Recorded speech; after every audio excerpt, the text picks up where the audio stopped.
کہ وہ کیسے شہروز کو ہاں بولے گی۔ اسی کشمکش میں وہ کمرے میں چکر پہ چکر لگا رہی تھی کہ اسے آئیڈیا آیا، ہاں میں رات کو سونے سے پہلے میسج پر کہہ دوں گی اور کل کے لیے معافی بھی مانگ لوں گی، اس نے خود سے کہا اور ریلیکس ہو گئی، کیونکہ کل رات جو وہ اس کے ساتھ کر گئی تھی اس کے بعد وہ اس کا سامنا کرنے سے کترا رہی تھی، اور اب اسے ہاں بولنا جبکہ کل وہ انکار کر چکی تھی اسے عجیب لگ رہا تھا، اس لیے اس نے میسج کرنے کا سوچا۔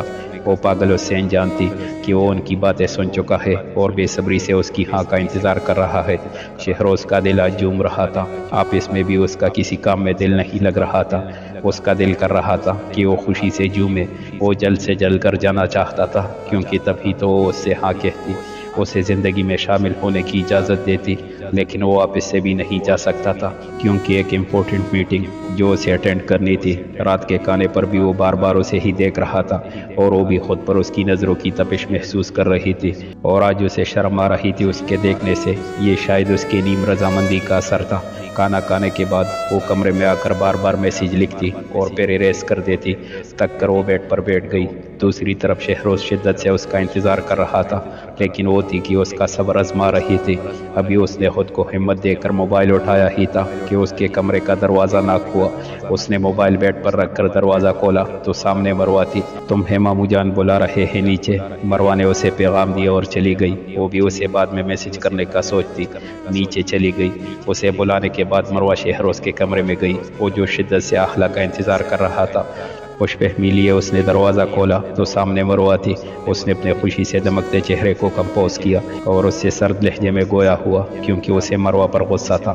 کیا کام ہے؟ وہ نیچے کوئی لڑکا آخلا سے ملنے آیا ہے، اس نے آرام سے کہا۔ اسے وہ لڑکا دیکھنے میں کافی امیر لگا تھا، اور پھر وہ آخلا سے ملنے کا کہہ رہا تھا تو اسے کچھ گڑبڑ لگی، اسی لیے آخلا کو کہہ کر وہ اسے بلانے آئی۔ اس کی بات پر وہ ناسمجھی سے نیچے کی طرف بڑھا۔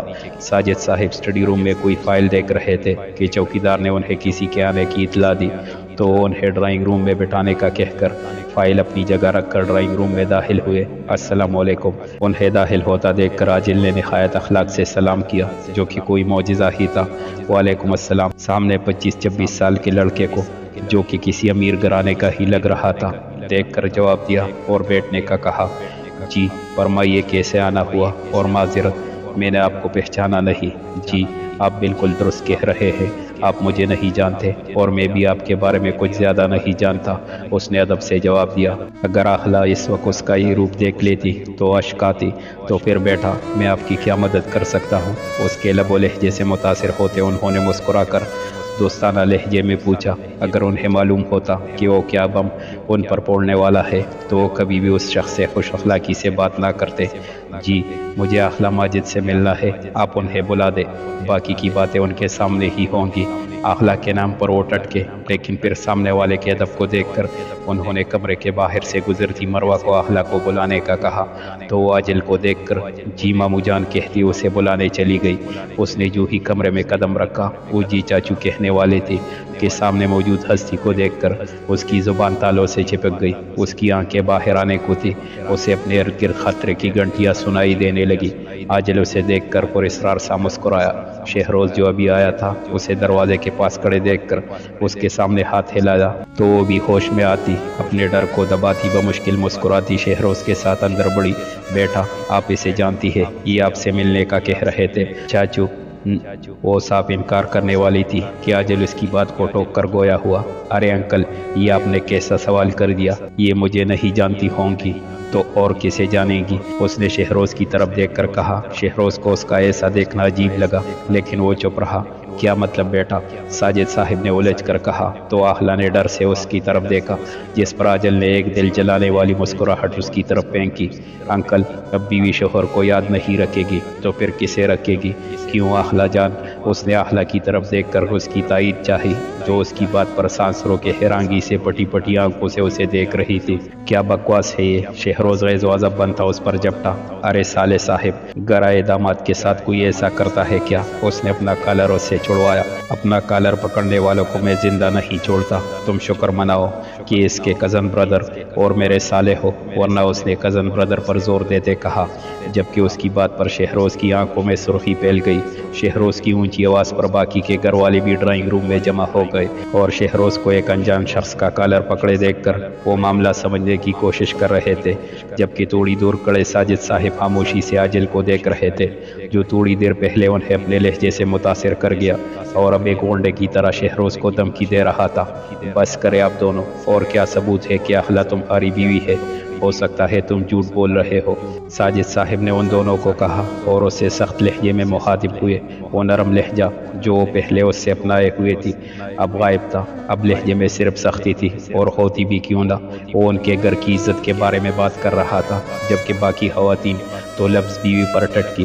ان کے کہنے پر اس نے شہروز کا ہاتھ جھٹکے سے پرے کیا اور مسکرا کر جیکٹ کی جیب سے ایک لفافہ نکال کر ٹیبل پر پھینکا۔ شہروز نے جھپٹ کر وہ لفافہ اٹھایا اور اس میں موجود تصویروں کو دیکھ کر اس نے بے یقینی سے اخلا کی طرف دیکھا، جبکہ اس کے ہاتھ میں تصویریں دیکھ کر اخلا کا دل گھبرایا۔ ساجد صاحب نے آگے بڑھ کر وہ تصویریں اس کے ہاتھ سے لی تو ان کا حال بھی شہروز کی طرح کا تھا۔ تصویروں میں عاجل اور اخلا ایک دوسرے کے قریب کھڑے تھے اور اخلا کے ڈریس سے یہی ظاہر ہو رہا تھا کہ جیسے بھی ان کا نکاح ہوا ہو۔ کسی تصویر میں عاجل نے اس کے گرد بازو پہ لائے ہوئے تھے تو کسی میں اس کے ماتھے پر کس کر رہا تھا۔ خود کو سنبھال کر ساجد صاحب نے اخلا کے آگے تصویریں کرتے استفسار کیا، یہ تصویریں جو کہہ رہی ہے کیا وہ سچ ہے؟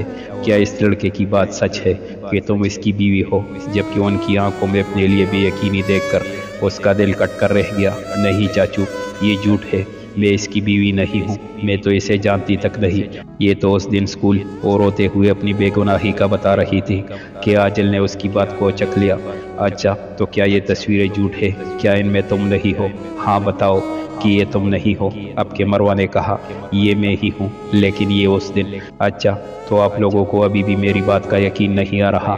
تو یہ دیکھیں، یہ نکاح، یہ تو جھوٹ نہیں بول رہا، اور اگر آپ لوگوں کو پھر بھی لگتا ہے کہ یہ فیک ہے تو آپ لوگ اسے چیک کروا سکتے ہیں۔ اس نے کہتے ساتھ نکاح ٹیبل پر رکھا تھا۔ اخلا کبھی نکاح نامے کو دیکھ رہی تھی تو کبھی عاجل کو۔ وہ یہ کیا کہہ رہا تھا؟ بیوی، نکاح نامہ، یہ سب کیا تھا؟ اسے کچھ سمجھ نہیں آ رہی تھی۔ ساجد صاحب نے نکاح نامہ پکڑا تو ان کے ہاتھ کپ کپا اٹھے۔ شہروز نے جلدی سے ان کے ہاتھ سے نکاح نامہ لیا تو اسے ان سائن پر یقین نہیں آ رہا تھا۔ اس نے اخلا کی طرف دیکھا جو نہیں میں سر ہلا رہی تھی، لیکن وہ اس نکاح کا کیا کرتا جس پر اس کے سائن تھے؟ اسے یقین نہیں آ رہا تھا۔ آج ہی تو وہ یہ جان کر جھوم اٹھا تھا کہ وہ آج اسے ہاں کہہ دے گی، اور آج ہی یہ نکاح سامنے آ گیا تھا۔ وہ سمجھ نہیں پا رہا تھا کہ وہ کس پر یقین کرے، نکاح نامے پر یا پھر اخلا پر۔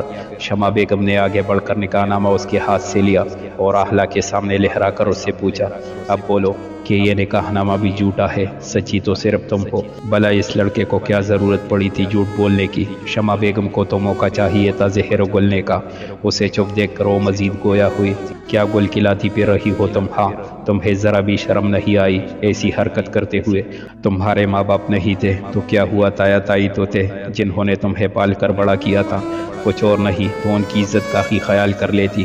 پہلے تم طلاق کا دبا لے کر اپنی منحوس قدم اس گھر میں دوبارہ لے آئی، اور اب بھی تجھے چین نہیں آیا۔ میں کہہ رہی ہوں تم مر کیوں نہیں گئی یہ سب کرتے ہوئے؟ رفعت بیگم نے آگے بڑھ کر اس کے چہرے پر تپڑ رسید کیا۔ وہ جو شمع بیگم کی باتوں سے چلنی ہو رہی تھی ان کے تپڑ پر لہرا کر زمین پر گری۔ وہ مسلسل نامے سر ہلا رہی تھی، لیکن کوئی بھی اس کی بات کا یقین نہیں کر رہا تھا۔ اس نے شہروز کی طرف امید سے دیکھا کہ شاید وہ اس کی بات کا یقین کر لے، لیکن اسے یہاں بھی مایوسی ہوئی تھی۔ وہ جو کل اس سے محبت کا اعتراف کر رہا تھا، اسے اپنی زندگی میں شامل کرنے کی اجازت مانگ رہا تھا، آج کسی اور کی باتوں پر یقین کر کے اس سے منہ پیرے کڑا تھا۔ کیا یہ تھی اس کی محبت؟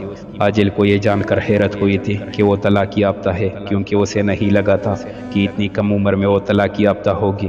وہ ایک طرف کڑا تھا، اس نے انہیں روکنے کی کوشش نہیں کی تھی، کرتا بھی کیوں؟ سارا کیا درا اس کا ہی تو تھا، یہی تو وہ چاہتا تھا۔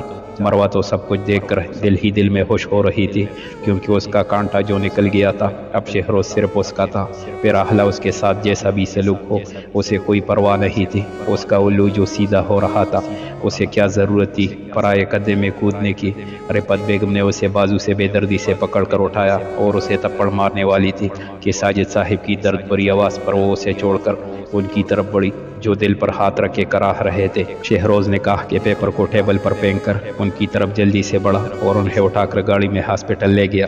اس کے ساتھ رفعت بیگم بھی روتی ہوئی بیٹھ گئی۔ ان کے جانے کے بعد شمع بیگم نے اسے بازو سے پکڑ کر گھر سے باہر نکال دیا تو وہ ٹوٹی ہوئی شاخ کی طرح گرتی زمین پر بیٹھ گئی۔ تم بھی نکلو اپنی اس بدذات بدچلن بیوی کو لے کر، آج سے ہمارا کوئی تعلق نہیں ہے اس سے، اور تم بھی آج کے بعد اگر اس قدم میں رکھنے کا سوچا بھی تو جان نکال دوں گی۔ انہوں نے نخوت سے اسے دھکا دیتے کہا اور اس کے منہ پر دروازہ بند کر دیا۔ وہ غائب دماغی سے سامنے دروازے کو دیکھ رہی تھی، جبکہ آنکھوں کے سامنے ساجد صاحب کا درد سے کراہتا وجود تھا۔ آنسو اس کی آنکھوں سے خاموشی سے بہہ رہے تھے۔ عاجل اس کے سامنے گھٹنوں کے بل بیٹھا اور اس کا ہاتھ پکڑا۔ اس کے ہاتھ پکڑنے پر وہ ہوش میں آتی۔ ایک دفعہ پھر اس کے گال پر تپڑ رسید کر چکی تھی۔ اب اس تپڑ کا بدلہ کیسے لوگے؟ ہاں، اب تم مجھے جان سے بھی مار دو تو مجھے کوئی فرق نہیں پڑتا۔ میرے گھر والوں کی نظروں سے تو تم مجھے گرا ہی چکے ہو۔ اس نے اپنے آنسو رگڑتے اس کی آنکھوں میں دیکھ کر نفرت سے کہا۔ اس کے تپڑ پر وہ سرخ نیلی آنکھوں سے اسے گھورتا رہا۔ جب اس نے اپنی بات مکمل کی تو اس نے اس کے دونوں بازو اپنی سخت گرفت میں لیے۔ تم سمجھتی کیا ہو خود کو؟ ہاں، جن ہاتھوں سے تم نے مجھے 2 تھپڑ مارے ہیں نا، انہیں میں کسی قابل نہیں چھوڑوں گا۔ اور رہی تمہاری عزت کی بات تو وہ تو ابھی بھی باقی ہے، جسے جب چاہے میں رون سکتا ہوں اور تم ہر بار کی طرح کچھ بھی نہیں کر پاؤ گی۔ اور اب تو تمہارے اپنے بھی تمہارے پاس نہیں ہے جو تمہیں بچا سکے۔ تمہیں شرم نہیں آتی اپنے الفاظ ادا کرنے سے پہلے یہ سوچ لیا کرو کہ تمہاری اپنی بھی بہن ہے؟ یہ نہ ہو تمہارا کیا اسے بھگتنا پڑ جائے۔ خبردار، اگر میری بہن کے بارے میں تم نے اپنی زبان سے کچھ بھی اول پول نکالا تو وہ تمہاری طرح نہیں ہے جو طلاق لے کر بھی دوسرے مردوں سے عاشقی لڑاتی پھرے۔ اس نے اس کا جبڑا زور سے پکڑ کر غرا کر کہا۔ یقیناً وہ شہروز کے پروپوز کرنے والی بات جانتا تھا۔ اس بار وہ اس کے چلانے پر خوفزدہ نہیں ہوئی تھی، بلکہ ڈٹ کر نڈر ہو کر جواب دیا تھا، یہ میرا ذاتی مسئلہ ہے، میں کسی سے عشق لڑاؤں یا طلاق لوں تمہیں اس سے کوئی غرض نہیں ہونی چاہیے، اس لیے خدا کے لیے میرا پیچھا چھوڑ دو۔ مروہ جو کب سے بالکونی میں کھڑے انہیں دیکھ رہی تھی، سیڑھیاں اترتی ان تک پہنچی اور دروازہ کھولا۔ دروازے کی آواز پر اس نے اس سے مت دیکھا تو عاجل کو اگنور کرتی اس کو اپنی بے گناہی بتاتی۔ اس سے التجا کرنے لگی، مروہ بھی، میرا اس سب میں کوئی قصور نہیں ہے، میں اس شخص کی بیوی نہیں ہوں، خود دارا مجھے گھر سے مت نکالے، میں اس وقت کہاں جاؤں گی؟ میرا تو اس گھر کے علاوہ کوئی ٹھکانہ بھی نہیں ہے۔ اس نے روتے ہوئے کہا، میں تمہاری یہ جھوٹی بے گناہی سننے نہیں آئی، بلکہ یہ کہنے آئی ہوں کہ جتنا تم نے اس گھر کی عزت کو ملیا میٹ کرنا تھا کر گئی، اب خود دارا یہاں سے چلی جاؤ۔ اور آپ دیکھنے میں تو امیر لگتے ہیں، تو کیا آپ اپنی اس بیوی کو اپنے ساتھ لے کر نہیں جا سکتے؟ آہلا سے نفرت سے کہتے۔ اس نے عاجل کی طرف منہ کر کے طنز سے کہا، اپنی بکواس بند رکھو تم، اور تم چلو یہاں سے۔ اسے غصے سے کہتے وہ اس کا ہاتھ زبردستی پکڑ کر گیٹ عبور کر گیا، جبکہ وہ مزاحمت کرتی اس سے ہاتھ چھڑوانے لگی۔ اس کی مزاحمت پر اس نے اسے گیٹ کے باہر کھڑی اپنی گاڑی کے ساتھ پین کیا۔ کیا چاہتی ہو تم؟ ہاں، مزید ذلیل ہونا چاہتی ہو؟ تمہارے منہ پر۔ اس نے دروازہ بند کیا ہے، تمہاری وجہ سے ہوا ہے یہ سب، تم نے وہ جھوٹا نکاح نامہ بنوایا، اور وہ سائن وہاں پر کیسے آئے، جبکہ میں نے تو کسی پیپر پر سائن ہی نہیں کیے تھے۔ اس کی بات پر وہ اپنے کارنامے پر مسکرایا کہ کیسے اس نے اس کی ڈائری سے اس کا دستخط شدہ پیج پاڑا تھا، اور پھر اس نے رائٹنگ ماہر کو سیم اسی طرح کے سائن پیپر پر کرنے کو کہا تھا، اور نکاح نامہ اصلی تھا، عاجل کے سائن بھی اصلی تھے، بس آہلا کے سائن نہیں تھے۔ اپنی سوچ سے نکل کر اس نے اسے ساتھ چلنے کو کہا۔ مجھے تمہارے ساتھ کہیں نہیں جانا، اس نے نفرت سے کہا۔ اچھا تو کہاں جانا ہے؟ اگر اپنے شوہر کے ساتھ نہیں جانا تو نہیں ہو تم میرے شوہر، یہ تم بھی جانتے ہو اور میں بھی۔ میں نے کسی پیپر پر سائن نہیں کیے تھے، اور وہ تصویریں بھی تم نے زبردستی بنائی تھی، اور میں کہیں بھی چلی جاؤں گی لیکن تمہارے ساتھ ہرگز نہیں جاؤں گی۔ سنا تم نے؟ اس نے چیخ کر کہا۔ جیسی تمہاری مرضی۔ کندھے اچکا کر اس نے گویا اسے اس کی مرضی پر چھوڑ دیا تھا کہ وہ جہاں جانا چاہے جائے۔ سنسان سڑک پر وہ چلتی جا رہی تھی، وہ نہیں جانتی تھی وہ کہاں جا رہی ہے۔ بار بار سب کی باتیں اس کے کردار پر چلنے والے نشتروں سے کان میں گونج رہے تھے، اور آنسو کسی ابشار کی طرح اس کے گالوں پر بہہ رہے تھے، جسے اس نے صاف کرنے کی کوشش نہیں کی تھی، کیونکہ یہ تو شاید اب ساری زندگی کے لیے اس کے ساتھی بننے والے تھے۔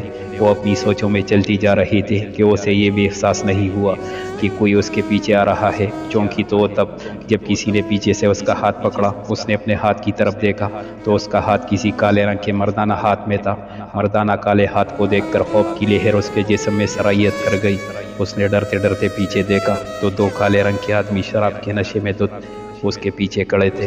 ایک نے اس کا ہاتھ پکڑ رکھا تھا جبکہ دوسرا اس کے دیکھنے پر کمینگی سے مسکرایا۔